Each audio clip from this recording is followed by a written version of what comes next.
Hello दोस्तों, welcome to ISM channel. आज हमसे डिस्कस करने वाले हैं दो स्टॉक के बारे में। पहला यहाँ पे बजाज फाइनेंस और दूसरा है आपका कोल इंडिया। आप इस वीडियो को जरूर से अंत तक देखना। पहले हम लोग डिस्कस करेंगे बजाज फाइनेंस के बारे में।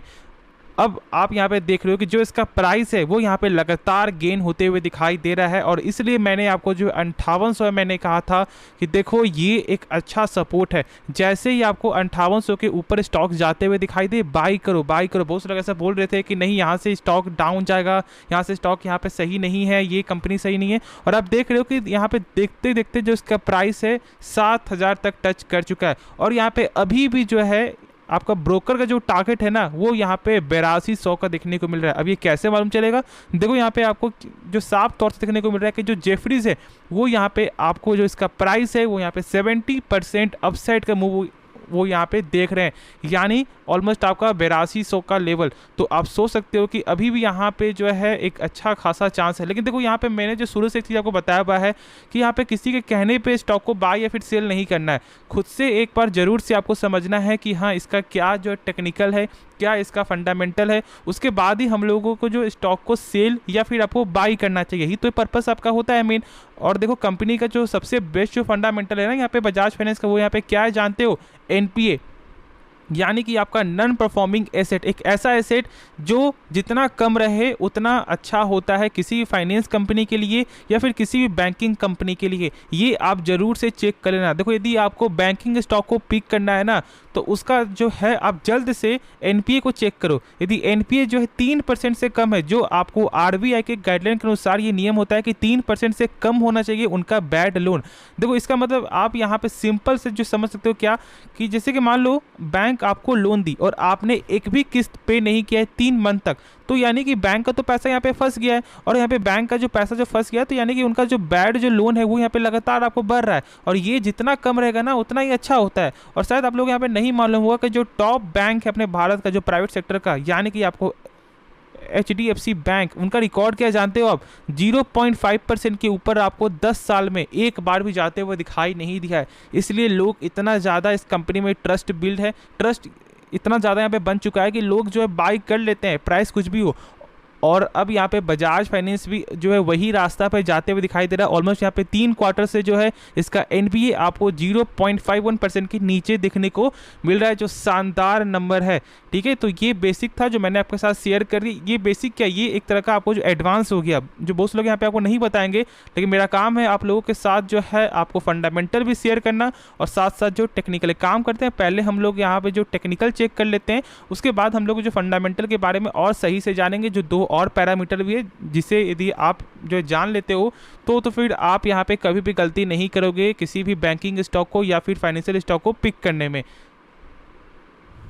तो पहले देखो यहाँ पे टेक्निकल। अब जो मैंने बताया यहाँ पे जो ऑलमोस्ट 5800 जो लेवल था ना वो एक सपोर्ट था, और इसके ऊपर जैसे स्टॉक यहाँ पे बार बार जा रहा था, मैंने आपके साथ शेयर किया था कि स्टॉक को बाई करो। ठीक है, और यहाँ पे आप देख रहे हो कि धीरे धीरे आपका जो है यहाँ पे आपको रेजिस्टेंस भी ब्रेकआउट आपका हो गया, जो था आपका 6761 रुपये का।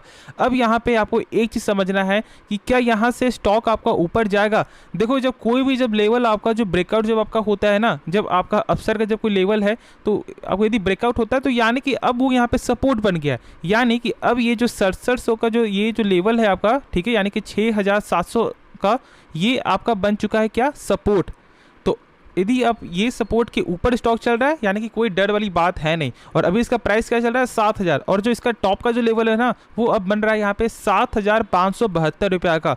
तो दिक्कत वाली कोई भी बात नहीं, मेरे हिसाब से आप जरूर से यहाँ पे होल्ड करके चलो। ऐसा हो सकता है कि यहाँ पे आपका जो प्रॉफिट होंगे देखने को मिले, लेकिन आपका यहाँ पे 6760 का जो लेवल है ना, इस लेवल के नीचे नहीं जाना चाहिए। यदि इस लेवल से आपको डाउन जाता है तो फिर यहाँ पे चांस बन सकता है और ज़्यादा करेक्ट होने का, लेकिन ऐसा जहाँ तक मुझे ऐसा लगता है कि इतना ज़्यादा गिरावट नहीं होगा, क्योंकि स्टॉक जो है बहुत लंबे समय से आपको एक करेक्ट में था और अभी यहाँ पे गेन होते हुए दिखाई दे रहा है। तो एक बार जरूर से आपको जो ये भी लेवल टच करके दिखा सकता है, तो फोकस बनाकर चलना है आपको। अब हम लोग यहाँ पे आपको फंडामेंटल कुछ जान लेते हैं। पहले तो आप यहाँ पे देख लो, जो मैंने अभी आपको बताया था शुरू पे, यहाँ पे आपको नेट एनपीए एक बार चेक कर लो, क्या यहाँ पे लगातार आपको जो 0.51% से कम होते हुए दिखाई दे रहा है, और आपका इस क्वार्टर में क्या देखने को मिला है 0.34%, जो शानदार है। तो देख लो यहाँ पे अब जो नेक्स्ट जो आपका यहाँ पे टॉपिक है ना, वो यहाँ पे कैपिटल एडुकेसी रेशियो। अब देखो यहाँ पे दो चीज़ हम लोग इसे बोलते हैं, ठीक पे आपको हो जाता है कैपिटल एसेट रेशियो, ठीक है, यानी कि CAR। अब देखो यहाँ पे इसका मतलब क्या होता है, देखो इसका मतलब ये है यदि आपको जिस कंपनी का जो एनपीए आपको लगातार बढ़ रहा है, जैसे कि मान लो जो मैंने अभी बताया था कि 3% से कम होना चाहिए, और यदि मान लो यहाँ पे किसी कंपनी का 3% से यदि ज़्यादा एनपीए हो जाता है, तो क्या उनके पास जो बैकअप में कुछ मनी है।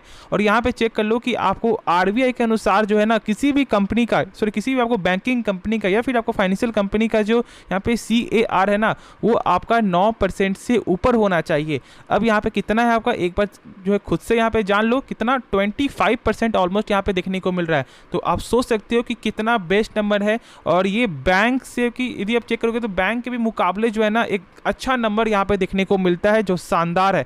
अब देखो यहाँ पे एक और चीज़ जो यहाँ पे आपका LCR यानी कि आपका लिक्विडिटी कवरेज रेशियो। अब ये क्या होता है, देखो इसका मतलब है यदि मान लो बैंक में आपने जमा किया 10,000 रुपया, और यदि आप कल जाते हो और बोलते हो कि जो मैंने जमा किया 10,000 वो मुझे चाहिए, और बैंक यदि बोल दे आपको कि सॉरी सर ये जो 10,000 रुपये आपको डूब गया है, यानी कि बैंक डूब गया, कुछ भी आपको बैंक में कुछ रिस्क आपका हो गया, बैंक के पैसा नहीं देने के लिए, तो फिर क्या होगा। तो देखो यही चीज़ से बचने के लिए ना आपको आरबीआई आपको नियम यहाँ पे निकालता है कि कम से कम किसी भी कंपनी का जो है ना यहाँ पे LCR यानी कि एक ऐसा एसेट होना चाहिए जो बेच करके लोगों का पैसा वो चुका सके, यानी कि 100% यहाँ पे होना चाहिए कम से कम। और यहाँ पे एक बार चेक कर लो कि इनके पास जो है कितना एसेट है, 233%। तो आप सोच सकते हो यदि आप 10,000 रुपये जमा कर रहे हो ना, तो इनके पास जो है आपको 23,000 का एक ऐसा एसेट है जो सेल करके आपको आराम से यहाँ पे चुका दे। तो ये सब बेसिक फंडामेंटल होता है, लेकिन जानना आप लोगों को ज़्यादा ही ज़रूरी है, और मैंने आपके साथ शेयर कर दिया। देखो यदि आप अभी तक इस वीडियो को देख रहे हो ना, तो ज़रूर से यार सब्सक्राइब कर देना। आप लोग लाइक तो जरूर से करते हो, लेकिन सब्सक्राइब करना भूल जाते हो, और सब्सक्राइब कर दो। तो हम लोग यहाँ पे नेक्स्ट स्टॉक के बारे में जानते हैं।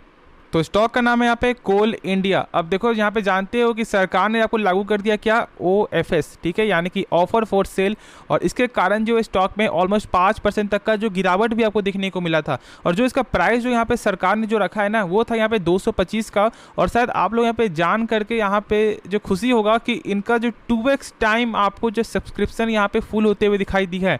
और जो यहाँ पे सरकार को, जहाँ पर आपको ऐसा उनका मानना था कि 2,000 करोड़ रुपये यहाँ पे उनको चाहिए था, अब वो यहाँ पे 4,000 करोड़ रुपया सरकार को मिलते हुए दिखाई देगा, यानी कि उनके धनराशि में ये ऐड कर दिया गया है। तो आप सोच सकते हो कि कितना अच्छा यहाँ पे जो है लोगों ने इसे फॉलो किया है, और ऑलमोस्ट 4,000 करोड़ यहाँ पे सरकार को दिया है। लेकिन अब समझना ये है ना कि जो लोग यहाँ पे शेयर होल्डर है, जो यहाँ पे होल्ड करके अभी चल रहे हैं, मान लो कि तो बहुत लोग ने यहाँ पे बाई कर लिया होगा, तो फिर क्या यहाँ पे स्टॉक को सेल कर दें।